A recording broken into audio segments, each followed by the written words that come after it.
هي الحلقات تحفظني بآيات من القرآن، هي الحلقات تملأني بحب المصطفى العدنان، هي الحلقات تحفظني بآيات من القرآن، هي الحلقات تملأني بحب المصطفى العدنان، وأخلص نيتي دوما لرب واحد ديان بروح ملؤها طهر. Sure Furqan tefsiri 20. ayetten başlayıp okuyayımız inşallah. Bismillah, elhamdülillah ve salatu ve selam ala Resulillah. Esselamu aleyküm ve rahmetullahi ve berekatuhu.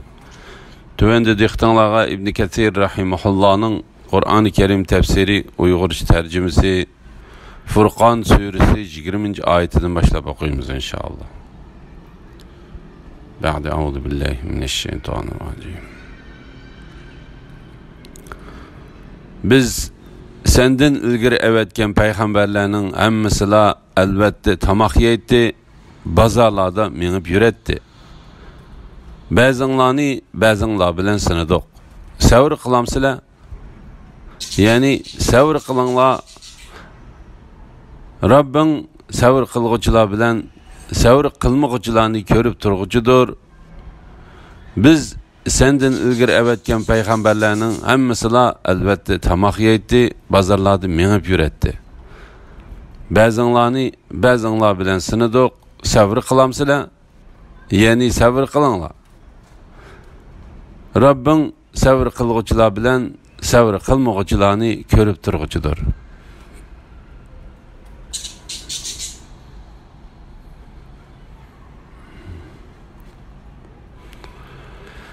İlgiri ötken hemme peygamberlerinin mu insan ikenlik doğrusuda. Biz senden ilgiri evetken peygamberlerinin hem mesela elbette tamak yedi, bazarlarda minip yüretti. Yani Allah Teala bu ayetide ilgiri ötken peygamberlerinin hemmesinin tamak yediğanlıqıdın, tamak ihtiyacının bağlıqıdın, kesb ve ticaret kılış için bazarlarda minip yürüdüğanlıqıdın, bulanın peygamberlerinin ağlığa ve ulanın ornuğa münasip kelmeydiğen iş emeslikinden haber verdi. Çünkü Allah Teala aklı işi cayda ve doğru tonuşuba her bir kişi peygamberlerinin Allah Teala tarafından ilip gelgen vazifesi de ulanın rastçıl ikenligini körüveliş için ulada yaxşı alametlerini, çıraylık süpetlerini, esil sözlerini, mükemmel emel ibadetlerini ve mücizlerini kıldı. Allah Teala ilgiriki peygamberlerinin mu insandın ikenlik doğrusu da mundaq dedi. Biz senden ilgiri fakat şehir ahalisinden boğan erlerini peygamber kılıp ulağı vahiy kıldık. Peygamberlerini tamak yediğen ceset kılgınımız yok. Tamak yemeydiğen ceset kılgınımız yok. Yani ula barlık kişilerge okşaş yeydi, iççidi. Hem de ula dünyada ölmey mengü kalıdığan boğunu yok. Yani ulamı barlık kişilerge okşaş vefat boludu. Bazınlar bilen sınıdık. Yani içinlardan kimnin boysunudığanlıqını ve asilik kılıdığanlıqını bilişimiz için bazınlar bilen sınıdık. Şuna Allah Teala mındaq dedi. Sabır kılamsıla, yani sabır kılınla. Rabbin sabır kılgıcılar bilen sabır kılmıgıcılarını körüp turgucudur. Yani Rabbinla kimnin vahiy kılınışqa haqlıq bolğanlıqını körüp turgucudur. Allah Teala bu vaqtda mındaq dedi. Allah peygamberlik vazifesini qayaga o'rnatishni, yani kimnin onun ahli boladiganligini obdan biladi. Allah Teala peygamberleri bilen evetken hakikatga başlaşqa kimnin haqlı ekanligini ve kimnin haqlı emasligini obdan biladi. Bazınlar bilen sınıdık. Sabr kılamsıla. Bu ayetning ma'nosi haqida Muhammad ibn Ishaq Allah Teala eğer bendilerim payg'ambarlarimga qarshi chiqmasin deb dunyoni payg'ambarlarimning qo'lida qilay degan bo'lsam, albatta shunda qilatdim. Lekin men bandalarimni payg'ambarlarim bilan sinashni va payg'ambarlarimni bandalarim bilan sinashni ko'zladim deganlikdir dedi. Bu vaqtda Imom Muslim İyaz ibn Himar'dan Peygamber aleyhisselamның Allah Teala şek şübihisiz ki men seni bendillerim bilen sınayman ve bendillerimni sen bilen sınayman dedi deganligini rivayet kıldı. İmam Ahmed rivayet kılgan hadiste mundaq deb keldi. Peygamber aleyhisselamga onun kitap düşürülmegen peygamber hem perişti buluşu bilen kitap düşürülgen peygamber hem bende buluşunu tallaş ihtiyarı verilgende Peygamber aleyhisselam kitap düşürülgen peygamber ve bende buluşunu talladı.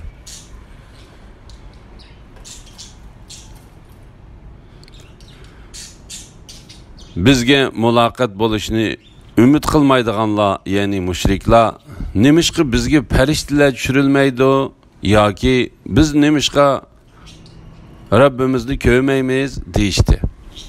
Şübhisiz ki ula özlerini çoğ tuttu ve tolumu haddeden açtı. Ula yani müşrikler özlerinin cinini iliş için düşken periştilerini köygen günü günahkarlığa hoş haber bulmaydı. Periştiler ulağa sizlerge cennet haramdır deydi. Biz ulanın kılgan yaxşı emellerini bir taraf kılıp onu uçup yürüyen tozanda kılıvetimiz. Yani ula imansız boğanlıktan kılgan yaxşı emellerini yok çıkarımız. Ehli cennet bu günde en yaxşı cayda ve en yaxşı aramgahtı buludu.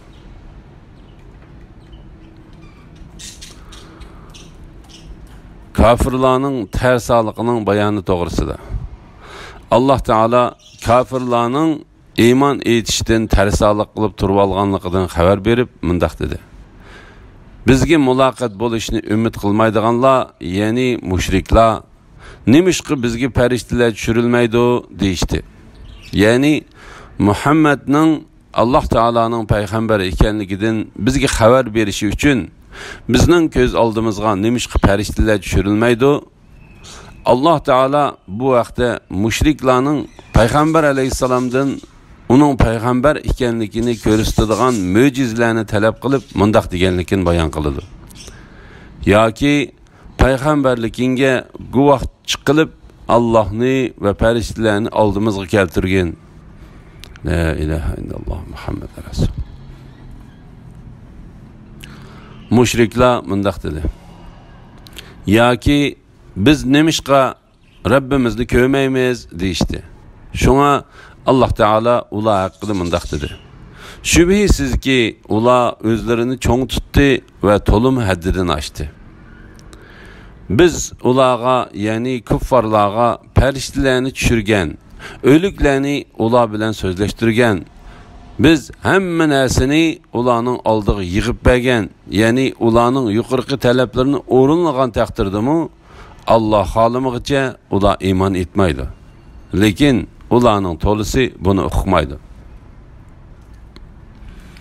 Ula yani müşrikler özlerinin cinini iliş için düşken periştilerini köygen günü günahkarlığa hoş haber bulmaydı. Periştiler ulağa sizlerge cennet haramdır deydi. Yani kafirler periştilerini ulağa hoş haber berdiğanlığı hoş haber berildiğin günde köymestin, belki ulağa hoş haber berilmeydiğin günde kördü. Bazı alimler bu ayetning ma'nisidan kafirlar sakrat tushgan vaqtida farishtalarning ulağa dövzax ve Allah Teala'nın g'azabi barligidan xabar berishlari ko'z tutildi deydi. Yani farishtalar kafirlarga onun cinini aladigan vaqtida ey paskini tendiki meynatjon, sen bedenning to'shiklaridan kirib ketadigan ateşlik şamalning ziyoda haroratli qaynoq suvning va qora tutundan bo'lgan salqinmi emas, ko'rkammi emas soyining tarafiga chiqqan deydi. Kafirning jini chiqishga unamay, kafirning teniga tarab ketadi. Shuning bilan farishtalar kafirni urg'ili boshlaydi. Alloh taolo bu vaqtda mundaq dedi. Farishtalar Badr urushida kafirlarning jonlarini elayotganda ularning yuzlariga va orqalariga urayotganligini ko'rsang eding, albatta qo'rqinchli holni ko'rgan bo'larding. Farishtalar ularga Davzaqning ko'ydirgichi azobini tetinglar deydi. Ey Muhammad sallallohu alayhi vasallam, zolimlarni sakratga tushgan vaqtlarda ko'rsang, albatta qo'rqinchli holni ko'rsan. Farishtalar, ya'ni azob farishtalari qo'llarini so'zib, ya'ni ularni urib, sizlar jonlaringlarni chiqaringlar. Sizlar Alloh to'g'risida haqsiz so'zlarni qilganliginglar, ya'ni iftira qilganliginglar, shirik keltirganliginglar, bala nisbat berganliginglar va Allohning oyatlarini mansitmaganliginglar uchun bugun xo'rlig'ichi azob bilan jazolanisizlar deydi.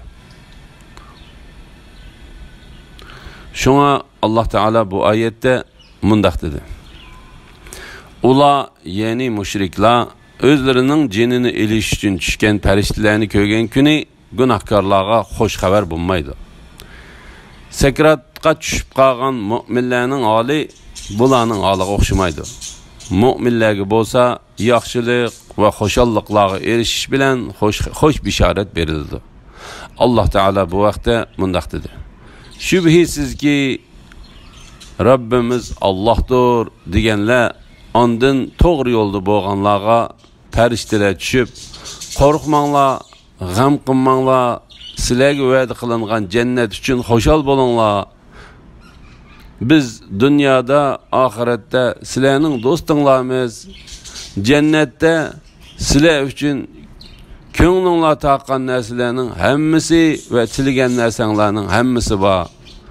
Ular nihoyat mag'firat qilguvchi, nihoyat mehribon Alloh tarafidan berilgan ziyofatdir deydi. Bu vaqtda Imom Muslim Baro ibn Azibdan rivoyat qilgan hadisda mundaq keldi. Shek shubhisizki farishtalar mu'min kishining jiniga: "Ey pok tendagi pokjon, siz u tanni avatlashtirgan bo'lsangizmi, rohat, farog'at, yaxshi rizq va g'azablanmagan Rabb tarafiga chiqing" deydi. Mujahid, Zahak va boshqalar Alloh taolaning ular, ya'ni mushriklar o'zlarining jinini elish uchun tushgan farishtalarni ko'rgan kuni gunohkorlarga xush xabar bo'lmaydi degan oyat to'g'risida farishtalarning kofirlarga xush xabar bo'lmasligi qiyomat kuni bo'ladi deydi. Bu oyatga berilgan bu ma'no bilan ilgari berilgan ma'noning oraliqida hech qarama-qarshilik yo'q. Chunki farishtalar biror insonning o'ladigan kunidan va qiyomat kunidan iborat 2 kunda tushidi.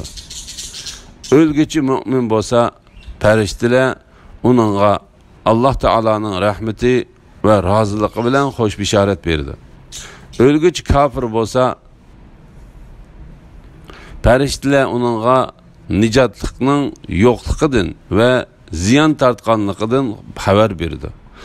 Kafir farishtalarni ko'rgan kuni gunohkorlarga xush xabar bo'lmaydi. Farishtalar ularga: "Sizlarga jannat haromdir" deydi. Ya'ni farishtalar kofirlarga bugun sizlarning nijot tepishinglar haromdir deydi. Mujahid, Ikrima, Hasan, Zahak, Qatada, Atiya, Avfi, Atai Xurasani, Husayb va boshqalar bugun sizlarning nijot tepishinglar haromdir degan so'zni kofirlarga deydiganlar farishtalardir deydi. Bu qarashni Ibn Jarirmi to'g'ri deb qaradi. Ibn Jarir bu oyatning ma'nosi haqida Ibn Jurayjning bu so'z farishtalarning so'zi bo'lmasdan kofirlarning so'zidir. Kofirlar farishtalarni ko'rgan kuni bugun sizlarning nijot tepishinglar haromdir deydi. Ya'ni kofirlar farishtalarni ko'rishdan panoh tilaydi. Chunki arablar o'zlariga biror musibat yoki qiyinchilik kelsa, bugun sizlarning nijot tepishinglar haromdir deydi. Deganligini rivoyat qildi. Ibn Jurayjning bu oyatning ma'nosi haqida degan bu so'zining to'g'ri taraflari bo'lsa-mu, lekin bu oyatning bosh oyog'idagi mazmuniga qaraganda bu so'zning to'g'ri bo'lishi to'liq yiroqdir. Hamda ko'p sondagi olimlar bu so'zning degichilarning farishtalar ekanligini ochiq bayon qildi.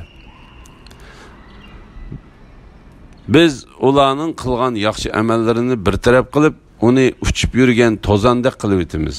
Ya'ni ular iymonsiz bo'lganlikdan qilgan yaxshi amallarini yo'q chiqaramiz. Ya'ni bu ish Alloh taolo qiyomat kuni bandalarining yaxshi yomon qilmishlaridan hisob olgan vaqtida bo'ladi. Ya'ni Alloh taolo bu oyatda mushriklarning o'zlarini nijotlikka elib chiqadi deb o'ylab qilgan yaxshi amallarining birigami erisholmaydiganligidan xabar berdi. Chunki ularning qilgan yaxshi amallari qilingan amal ibodatlarning qabul qilinishi uchun qo'yilgan ixlos va shariatga uyg'un kelishdan iborat shartlarni yo'qotdi. Har qanday yaxshi amal ibodatlarda ixlos va uning shariatga uyg'un kelishi tepilmaydi ekan, u amal qabul qilinmagan bo'ladi. Kafirlarning qilgan yaxshi amallari eng oddiysi bu ikki shartning birini yo'qotgan bo'ladi. Ba'zan har ikkisini yo'qotadi. Bu chaqda u yaxshi amal qabul qilinishdan to'liq yiroq bo'ladi. Shunga Alloh taolo mundaq dedi: biz ularning qilgan yaxshi amallarini bir taraf qilib, uni uchib yurgan tozandek qilib o'tamiz.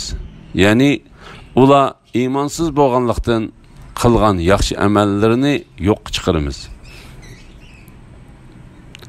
Ya'ni kafirlarning qilgan yaxshi amallari ular azroqmi savobga erisholmaydigan eng oddiy narsalarga aylanib ketadi. Alloh taolo bu vaqtda mundaq dedi: Rabbini inkor qilganlarning qilgan yaxshi amallari bo'ronliq kunda shamol uchirib ketgan bir dövi kulga o'xshaydi. Kafirlar bu dunyoda qilgan yaxshi amallari uchun azroqmi savobga erisholmaydi. Bu cho'nqur izishdir, ya'ni cho'ng ziyondir. Ey mu'minlar, pul milini kishilarga ko'z tutish uchun sarf qiladigan, Allohga va oxirat kuniga iymon keltirmaydigan kishining qilgan amalini bekor qilib o'tganiga o'xshash, bergan sadaqanglarni minnat qilish va aziyat yetkazish bilan bekor qilib o'tmanglar. Bunda pul milini boshqalarga ko'z tutish uchun sarf qiladigan odam xuddi ustiga to'pchan qo'nib qolgan qattiq yomg'irdan keyin yuyilib burunqidek bo'lib qolgan siyliq toshga o'xshaydi. Ular qilgan amallar uchun oxiratda hech qanday savobga ega bo'la olmaydi. Kafirlarning yaxshi amal deb o'ylagan amallari bayovandagi sarobga o'xshaydi. Tashna odam uni suv deb gumon qiladi. Uning yeniga kelsa hech narsa ko'rinmaydi, ya'ni suv ko'rmaydi. Jannatga kirishga tegishli bo'lganlarning yaxshi o'rinda bo'ladiganligi to'g'risida. Ahli jannat bu kunda, ya'ni qiyomat kunida eng yaxshi joyda va eng yaxshi oromgohda bo'ladi. Alloh taolo bu vaqtda mundaq dedi: ahli do'zax bilan ahli jannat qiyomat kuni barobar bo'lmaydi. Ahli jannat bo'lsa maqsadga erishguchilardir.